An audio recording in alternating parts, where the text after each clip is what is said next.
नमस्ते दोस्तों, आप देख रहे हैं कर्पूरी ज्योति लाइव। अंतिम में सब्सक्राइब करना ना भूलें। आप जो है कि यूट्यूब, फेसबुक, ट्विटर, इंस्टाग्राम पर फॉलो कर सकते हैं। अंतिम में सब्सक्राइब करना ना भूलें। मुकेश जी, बिहार में 4 सीट पे उपचुनाव हो रहा है, जिसमें गया जिला ने मगध के 2 जिला है, 2 विधानसभा है, एक इमामगंज और एक बेलागंज, एक ही जिला का सीट है। बिल्कुल। तो सर्वप्रथम हम लोग चर्चा करेंगे इमामगंज की सीट पे। इसमें क्या स्थिति है, जातीय दलीयत क्या है? ऐसा है, गया जिला का इमामगंज विधानसभा बहुत महत्वपूर्ण विधानसभा है। नीतीश कुमार जी सब समता पार्टी बनाए थे, उस समय नीतीश कुमार के झोली में वो जिला गया था, इसलिए नीतीश कुमार जी के लिए बहुत महत्वपूर्ण है इमामगंज विधानसभा जीतना। लेकिन रही बात वहाँ, नीतीश कुमार जी हमारे आदर्श पुरुष हैं। बिहार को एक नया विजन दिया है, बिहार के नौजवानों को जीने के लिए सिखाया है, बिहार को नौजवानों को परिवारवाद के खिलाफ इनका विजन था, परिवारवाद और भ्रष्टाचार।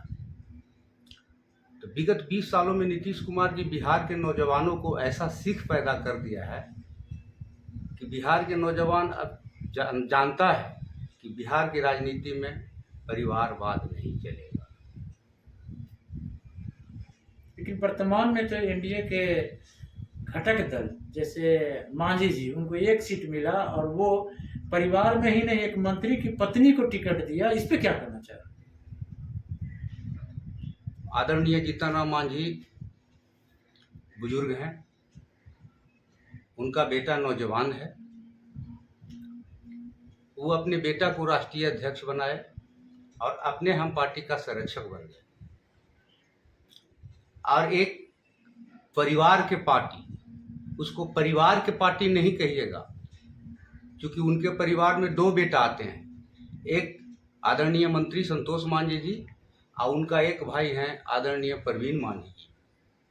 परवीन मांझी भी चाहते थे कि जिस तरीके से बड़े भाई पिताजी के पांव पकड़ के बिहार के राजनीति में आए, उसी तरह हम भी बिहार के राजनीति में आए।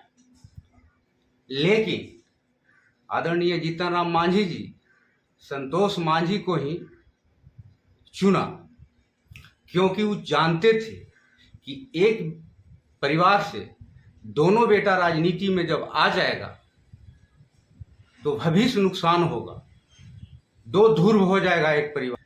मांझी जी ने बड़े बेटा को सुपुर्द किया कि एक परिवार से एक ही आदमी राजनीति में आएगा, जिसका स्वरूप है कि संतोष मांझी एमएलसी बन के 3 विभाग का मालिक बन बैठे और दीपा मांझी को टिकट दिया जो उनकी पत्नी है।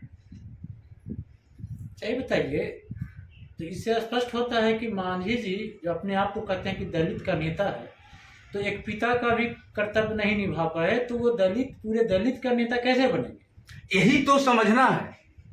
इमामगंज के जनता का मौका है।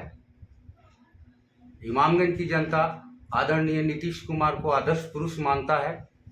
इमामगंज की जनता आदर्श पुरुष मान के 1994 में नीतीश कुमार को झोली में दिया था इमामगंज की सीट।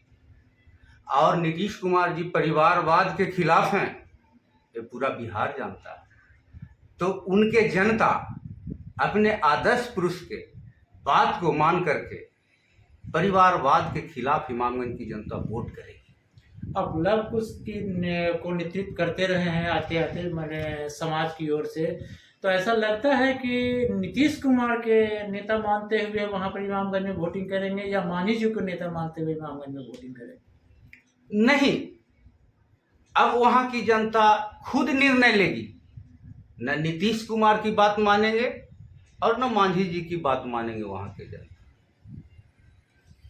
इसीलिए नहीं मानेगी कि वहां की जनता के आदर्श पुरुष नीतीश कुमार जी हैं और नीतीश कुमार जी परिवारवाद के खिलाफ हमेशा रहें, तो वहां की जनता अपने आदर्श पुरुष के भावना को समझते हुए परिवारवाद के खिलाफ वोट करेगी।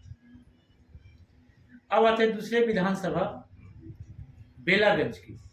बेलागंज में यदुवंशी हावी रहा है, ऐसा नहीं लगता है कि उसमें और किसी दूसरे जाति की भी नेतृत्व होना चाहिए? ऐसा है, सबसे पहले तो मैं ये बात बोलूँगा कि बेलागंज में यदुवंशी हावी कभी नहीं रहा है। बेलागंज में एक अपराधी तत्व का गिरोह है, वही हावी रहा है। हम समझते हैं कि बेलागंज में यदुवंशी विगत 90 से आज 2024 तक जितना यदुवंशी को नुकसान हुआ है उतना दूसरे जात को नुकसान नहीं हुआ है। बेलागंज में एक अपराधी गिरोह हावी है और वही अपराधी गिरोह अपने परिवारवाद को आगे बढ़ा रहा है, जो बेलागंज की जनता समझ रही है। वहाँ की भी जनता परिवारवाद के खिलाफ वोट करेगी। मन बना लिया है बेलागंज के सभी समाज के लोग, जो शांति चाहते हैं, जो विकास चाहते हैं, जो डेवलपमेंट चाहते हैं। वो सब जानते हैं कि परिवारवाद के विरोध हमको वोट करना है, ताकि 1990 की बात वहाँ बेलागंज की जनता राहत के सांस लेगा अपराधी तत्व से, गुंडागर्दी तत्व से। अब तो जदयू के करीब मनोरमा देवी हैं, उनके ऊपर भी तो ईडी का छापा पड़ा, आय से अधिक संपत्ति का आरोप लगा, तो वो भी तो उम्मीदवार थे। क्या उसके खिलाफ वोट जाएगा या समर्थन में लोग करें? नहीं, वो तो ईडी का काम है। अब वहाँ जनता विकल्प खुद चुन लेती है, किसी के कहे पर वोट नहीं देती है। जनता खुद जानती है कि हमको क्या करना है।